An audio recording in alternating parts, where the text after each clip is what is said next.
یہ بات بھی بہت کثرت سے لوگ پوچھتے ہیں کہ روزے کی حالت میں انجیکشن لگوا سکتے ہیں کہ نہیں۔ دیکھیں، انجیکشن چاہے وہ رگ میں لگنے والا ہو، چاہے وہ گوشت میں لگنے والا ہو، وہ پٹھے کا انجیکشن ہو، وہ چاہے ڈرپ کی شکل میں ہو،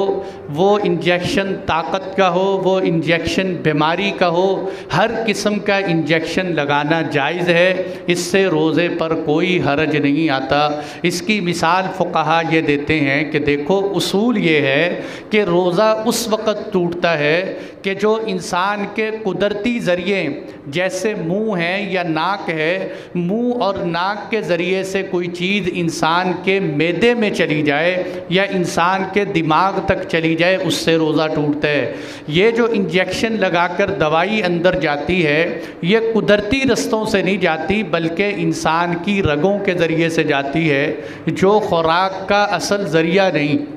وہ اس کی مثال دیتے ہیں کہ دیکھو، سانپ ہے یا بچھو ہے، اگر زہریلا جانور انسان کو کاٹ لے تو اس کے کاٹنے کی وجہ سے زہر کے اثرات انسان کے دماغ تک جاتے ہیں، اور اس کے کاٹنے کی وجہ سے بعض دفعہ انسان کا جسم پھول جاتا ہے۔ لیکن تمام فقہا اس بات پر متفق ہیں کہ کسی زہریلے جانور کے کاٹنے کی وجہ سے روزہ نہیں ٹوٹتا، اس لیے کہ وہ قدرتی رستے کے ذریعے زہر اندر نہیں گئی۔ اور اسی طرح اس کی یہ مثال ہمارے دور میں بڑی آسانی سے سمجھی جا سکتی ہے کہ ہم غسل کرتے ہیں۔ اچھا بھلا آدمی جس کو بہت سارا روزہ لگ جائے، وہ اگر غسل خانے میں جا کر غوطہ لگا کے آئے تو اس کو روزہ لگنا، روزے کی جو شدت تھی اس میں کمی محسوس ہونی شروع ہو جاتی ہے۔ اس کی وجہ کیا ہے کہ جب انسان نہاتا ہے تو اس کے بدن کے مسام کے ذریعے سے پانی اندر جاتا ہے، جس کی ٹھنڈک اسے محسوس ہوتی ہے۔